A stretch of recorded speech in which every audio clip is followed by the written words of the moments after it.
లగ్గం కాదు లచ్చక్క లగ్గం ఆగి 10 ఏళ్ళు అయ్యాక ఇంత పిల్ల పుట్టంగా వేనా అవునే ఓ తావుడు ఇంతకొచ్చి ఆడదాపుని పడు అవు రాజవ్వ మొన్న జ్వరం వచ్చిందని దవాఖాన తీసుకొని పోయినా నేను దవాఖాన తీసుకోపోతే డాక్టర్ ఎక్స్రే తీసిండు మొత్తం ఎక్స్రే తీసేయమన్నాడు పిల్లగాని భార్య అన్నం పేకు పుండు వచ్చింది అన్నం పేగు తీసేయాలి అన్నాడు గాంధీ ఉంది డాక్టర్ అన్నం పేగు కదా అన్నం పేగు తీసేవని నేను అన్నా ఆ తీసేస్తే డాక్టర్ అన్నం పేగు తీసేస్తే అయిపో కదా ఆయన పేగు తీసి పారేసి వీరికి ఏమడుతారు ఈ వాడకం అన్న మూసిపెట్టి చూసింది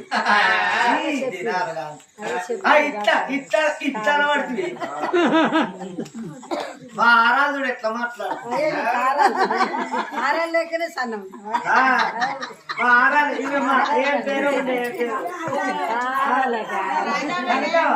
రాజవ